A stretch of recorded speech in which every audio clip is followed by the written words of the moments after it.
தமிழ்நாடு அனைத்து மாவட்ட ஓட்டுநர்கள் மற்றும் அமைப்பு சாரா தொழிலாளர் தொழிற்சங்கத்தினுடைய மாநில கௌரவ தலைவர் பேசுகிறேன். இப்போ பார்த்தீங்கன்னா விழுப்புரம் டிஸ்ட்ரிக்ட்ல ஒரு ஆம்னி பஸ் டிரைவர், அதாவது பெரிய ஒரு கொலைவெறி தாக்குதல் அந்த டிரைவர் மேலே நடந்திருக்கு. இந்த சம்பவத்தை பார்த்தீங்கன்னா அவங்களுக்கும் இவங்களுக்கும் சாதாரணமாக ரோட்டில் நடந்த சம்பவம் மாதிரி தெரியல. அவர் என்னமோ இவரை கொலை செய்யக்கூடிய லெவலில் அவங்களுடைய அடாவடித்தனமான அடி எல்லாம் அடிச்சிருக்காங்க அவங்கள.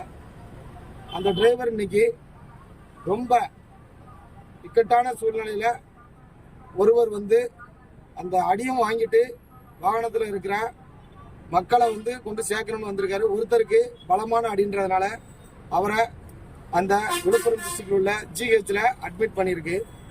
இதில் என்னன்னு பார்த்தீங்கன்னா, இன்னைக்கு ஒவ்வொரு ஆட்சியிலையும் வரக்கூடிய ஆட்சிகள் எத்தனையோ ஆட்சிகள் வந்தாலும் நம் ஓட்டுநர்களுக்கு எந்த பாதுகாப்பும் இல்லை, எந்த ஒரு நலத்திட்டமும் இல்லை.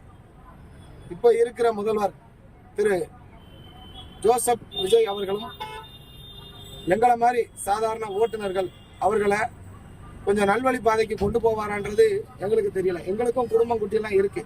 இன்னைக்கு 8 பேர் சேர்ந்து 2 பேரை பயங்கரமான முறையில் தாக்கியிருக்காங்க. இதற்கு எந்த நடவடிக்கையும் இதுவரைக்கும் எடுக்கப்படலை. கேட்டா ஸ்டேஷன்ல கம்ப்ளைண்ட் கொடுத்ததுக்கு சாதாரண எஃப்ஐஆர் போட்டிருக்கு அப்படின்ற தகவல் மட்டும் தான் சொல்லியிருக்காங்க.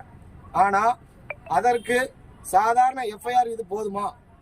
அவர் தாக்கப்பட்டது எந்த மாதிரி தாக்கப்பட்டிருக்காங்க? இதே ஒரு பாமர மக்களா இருக்கிறவன் ஒரு பணக்காரங்க மேல ஒரு தாக்குதல் நடத்தி இருந்தா இந்த மாதிரி சாதாரண எஃப்ஐஆர் போட்டு விட்டுருப்பாங்களா?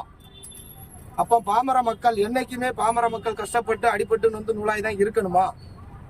இதுக்கு முன்னாடி இருந்த ஆட்சியில் இருந்தவங்களும் சரி எந்த ஓட்டுநர்களையும் கண்டுக்கல. ஆனா இன்னைக்கு ஓட்டுநர்களும் ஒவ்வொரு அரசியலை சார்ந்தும் வாக்கெடுப்புக்கு ஓட்டு போட்டு தான் உங்களை முதல்வர் ஆக்கியிருக்காங்க அப்படின்றத தயவு செஞ்சு இருக்கக்கூடியவங்க அத்தனை பேரும், எம்எல்ஏவா இருக்கட்டும், முதலமைச்சரா இருக்கட்டும், எல்லாருக்கும் நாங்க தெரியப்படுத்துறோம். நாங்களும் வாக்கு போட்டு தான் நீங்க முதலமைச்சர் ஆயிருக்கீங்க அப்படின்றத தயவு செஞ்சு புரிஞ்சுக்கோங்க. அதனால டிரைவர்களை அவமான நிலையில பார்க்க வேண்டாம். இன்னைக்கு தாக்கப்பட்ட டிரைவர் ஹாஸ்பிட்டல்ல ஒருத்தர் இருக்காரு, ஒருத்தர் ஸ்டேஷன்ல போய் கம்ப்ளைண்ட் கொடுத்திருக்காரு. இது வரைக்கும் எஃப்ஐஆர் போட்டாச்சுன்னு சொல்லியிருக்காங்க. அவருடைய வாகனம் மட்டும்தான் அங்க நிக்கி, அவங்களுக்கு எந்த ஒரு நடவடிக்கையும் இல்லை, அவங்க யாருமே இல்லை. அப்போ அவங்க மேல கொலை முயற்சி வழக்கு பதிவு பண்ணணும்.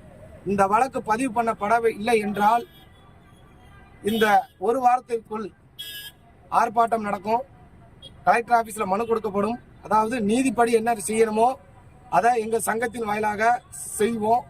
அதை மீறியும் எங்களுக்கு நியாயம் கிடைக்கல அப்படின்னா போராட்டம் என்று ரோட்டில் இறங்கக்கூடிய ஒரு சூழ்நிலை உருவாகும்.